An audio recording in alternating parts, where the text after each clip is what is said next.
Okay, I'm here with Matt Kaskavitch, Social Media Manager for the University of Colorado, Denver, and Matt has joined us today to talk a little bit about his role and his experience, so we'll get right into it. So Matt, give us a little overview of your role here at the university. So as you mentioned, Hamilton, I'm the social media manager for CU Denver and for the Andrews Medical Campus. So I oversee all the official social media channels for both campuses. So any official main level account, whether it's CU Denver or CU Anschutz, Twitter, Facebook, Instagram, you name it, any of those platforms, Snapchat, that's what I'm doing. And in addition to that, I'm also providing support to communicators at the school and college level, and also working with students on different student-driven projects that have to do with social media. So really, not only am I managing and creating content for the official accounts, but I'm also a resource for the rest of the campus community to kind of, get best practices and understand how to best effectively use social media. Wow, it sounds like you're very busy. Can you give us a snapshot of like the day in the life of Matt Kaskavitch? When do you get up? When do you go to sleep? How do you get all this work done? I think that the best thing about my job is that never a day is the same. I mean, they're always different every single day, and I said every day presents new opportunities and new challenges, and that's what makes my job so exciting. In the morning, I usually get up, first thing I do, I think like most people, although I'm probably more obsessive, is check my phone to see what I missed overnight. Tweets, Facebook posts, stuff that may have come in. I want to make sure nothing crazy happened overnight that I need to worry about and take care of right away in the morning. I said once I get in, the first thing I'm doing is going through all my social networks once I sit down on my computer at my office. Double checking on comments I got to get back to, following up on emails from the day before that I may have missed, and then I said once I do that, then I'm starting to look ahead towards the next week's content calendar. So what kind of stuff is going on next week, whether it's campus events, other fun things that maybe are visual in nature that I can take a video of, a Vine of, a Snapchat of on campus that would be good for students they could really resonate with. So I kind of plan out my next week in those morning hours, and then around lunchtime, that's usually when I'm making sure a lot of my posts are getting scheduled and put out. A lot of stuff is scheduled ahead of time, but I want to make sure that they're best optimized to that day. So again, a lot of students are checking their social media during the daytime, so I want to put them out during lunch when they're kind of with their friends, relaxing, sitting down at Qdoba, having a burrito, that kind of thing. And then in the afternoon, a lot of it is a whole lot of education, writing reports, and then I said usually toward the end of the day, I try to sneak in some time for reading on blogs. TechCrunch, Mashable, things like that. Try to keep up every day on the latest news, trends, stuff like that. And of course, a few tweets here and there from the personal account with my other social media colleagues that are out there across the country. Wow, that is an intense day. So are you alone in doing this, or do you have a team of folks who are working on the social media for the university? I said I'm not purely alone. I said I'm definitely the one that handles most of the strategy stuff and the actual doing of the social media, if you will. However, we have excellent writers. We have graphics people in our department of university communications that help me. So again, I'm taking their content, working with them, making sure it's as optimized as it could be, looking at their headlines. Does this headline resonate the best in social media? Because what works for our newsroom and email newsletter is not the same, and it's going to work as well on Facebook and Twitter and other things. So I said I'm working with our writers and other folks in our office that also help me get content, because I can only create so much content being the one sole social media person for both campuses, because content creation takes a lot of time. So really, I am doing content creation, but I'm also working with our content creators and writers in our office to make sure that their content is really going to be successful on social media, so making sure it's as good as it could be. Great. Well, give us a little background of how you got into this, your educational background, your professional background before you came to the university. I started in social media probably about 2007, and what was funny was I started off in marketing as my major first. I did that. The program that I was in, I was required to become a teacher, basically, and get my secondary education certificate in Wisconsin. I didn't want to become a high school teacher teaching technology. So I left that program, but before I left, I told my program director on campus, I said, I want to stay on this campus. Can you recommend another program? And at that time, a brand new program had just come out, and it was Information and Communication Technologies. And so I went to talk to that program director. I said, hey, I like your program. It's kind of what I'm looking for, but I don't think you quite have the track I'm looking for. And so I pitched this idea of social media, digital media. And again, this was back in 2007, which really I said there weren't too many jobs in social media yet.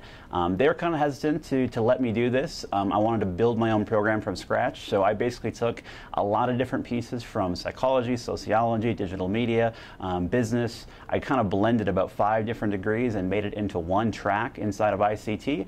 and I was the first student to actually go ahead and complete that. I said, so now that program still exists today, and actually I just heard they're starting a new digital marketing program under ICT that I'm helping them with as well. So those things, I said, was kind of a new age thing. It was unheard of, but I said that's kind of what got me into social media, because I liked marketing, but what really drove me crazy, what I really loved, was understanding why people behave the way they did in the digital world.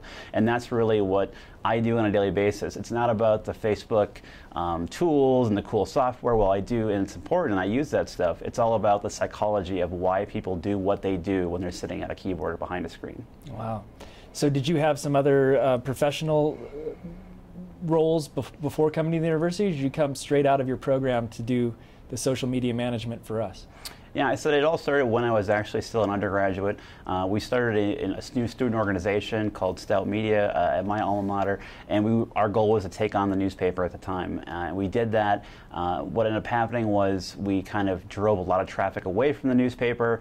The newspaper got a little upset at us, and then of course once I left the university, those two things merged. So I said when we started that student org, a couple of the vice chancellors then created a position for us as digital media specialists for the university. They kind of created these positions out of thin air for us as students and said, just kind of do whatever you want. Figure out where there's opportunity and go for it. Go do it for us. And that's kind of where it all started. From there, that led to consulting. Some of the research we did being featured in a couple of different books, which led to more consulting. And then eventually, I ended up in Colorado Springs, Colorado, working for Centura Health as a social media coordinator for a large hospital down there. Did really well down there. Did a lot of great things in about a year and a half. And then I said I got lured up here to work at CU Denver Anschutz. Great. So tell us what you enjoy most about this position. I think it goes back to earlier when I said no 2 days are alike. And it's constantly evolving, constantly changing. And I know for a lot of people that I work with that are kind of more old school traditional journalists, I said they're kind of set in their ways. I said they're very good at what they do. And I said they don't like how in my position and the stuff that I deal with, it moves so fast. They feel very uncomfortable with that. That's my wheelhouse. I liked that fast-paced movement of how it moves, because literally what I tell people in January could be completely obsolete and wrong by June. And I said it's incredibly quick. So I think that's what I love about it, is that it's constantly evolving, constantly learning. There's so much opportunity to really understand what's occurring with communication these days. It's just like you can never get enough. And I said, so what you learn 1 month, you may be relearning something or something completely new 6 months later. And that's what I love about it. It's just the fast-paced nature of social media, is that I don't think you're ever going to get bored with it. Nice. So what are some of the challenges with the role? I think it goes back to the same thing. It moves so quickly. I said, you're constantly changing your strategy. I can write a report again, and in 2 months, I got to completely change 3 pages of my strategy, because all of a sudden Facebook made a change, and that severely impacts my life and day-to-day work. And Facebook likes to do that a lot, among other platforms. I said the things that are also challenging, I think, is just always being connected. You are a part of your community when you're a social media manager. So I said the community that you cultivate, that you build, you feel like a part of it. So I said you never want to disconnect. You're constantly at the beck and call of your followers. At least that's what I think a good social media manager should be doing. So that means evenings, weekends, 11:30 at night on a Saturday night when I'm trying to go to sleep, I'm in bed on my phone tweeting. Talking to students, talking to alums. And I said it's definitely a quick way to get in the doghouse with the significant other who tells you to put down the phone.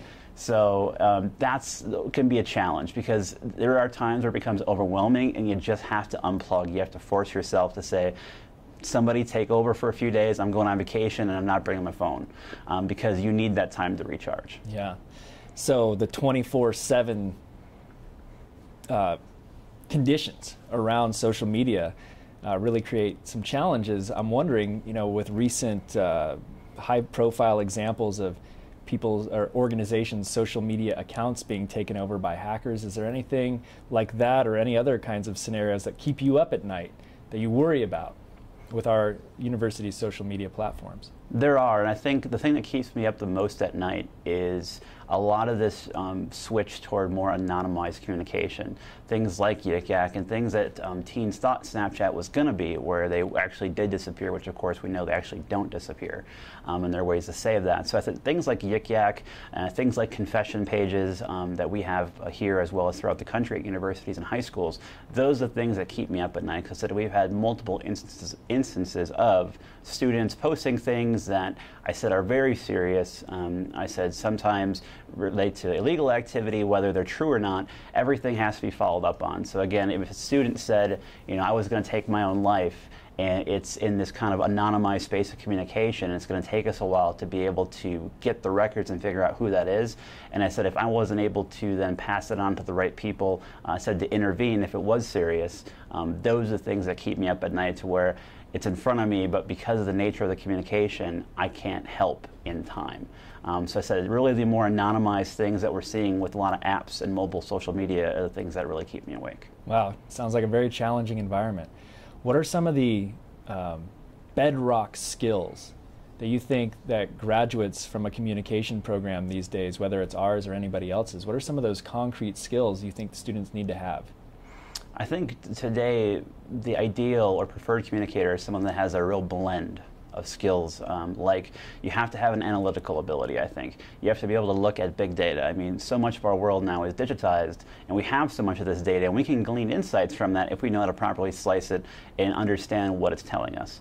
Because there's so many great things we can take from that. So you have to be analytical. You have to still be the basics of good communication. I mean, those are never going to change. And that's what sometimes people get caught up on is, what are the best practices? How should I do this tweet this way or that way? And I said, still, at the very foundation, the basic principles of communication are never going to change, and being a good communicator. So I said, understanding how to write, how to be analytical. I think you have to have an agile mindset. And it goes back to that, it's constantly evolving, it's so fast. You have to be able to quickly adjust on the fly. You cannot say, here's my strategy, I spent a month building it, and now I'm setting my ways for the next year, and we'll see how it plays out, because I guarantee you halfway through that, half of it's going to be obsolete. So you have to be able to shift and change. So I think analytical, writing ability, the ability to tell a story, I think is huge. Understand the pieces and components of a story that make it good and that make it attractive and attention grabbing, and tell it in a meaningful way using the tools that are out there now. And the tools are going to change, but telling a story in a great way, that shall never change. It's just the tools in which you do it are going to change. So those are some of the things I think are important. So along the lines of tools, what kinds of technological tools are you using? Now, you mentioned Facebook, Twitter, Instagram, Yik Yak. So these are tools that some of our students obviously will be familiar with, but are there other tools, management tools, social media management tools that you also use that maybe some of our students aren't as familiar with, but should be if they're planning to get into this field? I think some of the ones that are most important to look at, I mean, I think a lot of people that at least are thinking about the idea of working in social media probably have heard of things like Hootsuite, which allow you to have a dashboard and all your social media networks on one screen, which helps out immensely. I said, and I usually run a dashboard during my day where one of my screens at my desk is just content, activity flying by that I can just glance over at and check what's going on throughout the day. Other things like socialbro.com is a great Twitter tool in terms of targeted following, understanding really what's going on Twitter, finding people that want to follow you, understanding the best times to post. Social Bro is a great thing. And I think that's one of the problems that social media is having, is that there are a ton of tools out there. There's no one real tool that has become the mega tool. So really, social media managers are using 4 to 5 to 8 different tools. And the problem is the data from each, they don't communicate to one another. So you have to manually look at the data and try to piece it together in a spreadsheet. And that's one of the challenges of like Social Bro does not play with Hootsuite. That data, they do not integrate, things like that. Sprout Social is one that I use day to day for management. That's just an easy inbox so I can see all the references to certain keywords. We do use Salesforce, which used to be Radian 6, which is a big time listening tool. So it's collecting mass amounts of data from the raw Twitter feed. They call it the fire hose.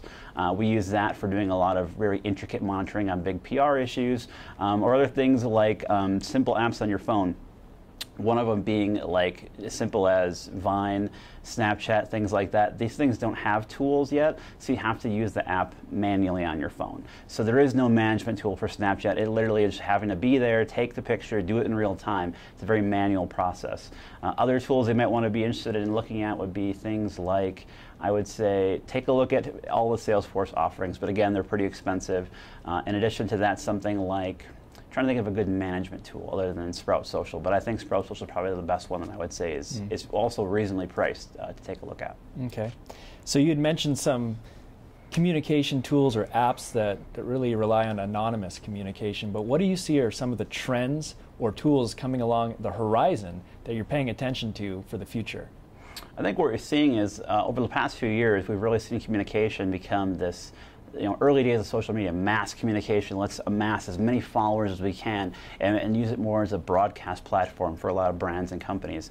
And I think you're starting to see the other half of that come back around, where it's going from very large, I said more kind of broadcast medium type communication to small groups and niches, and it's coming back to more personalized group communication again.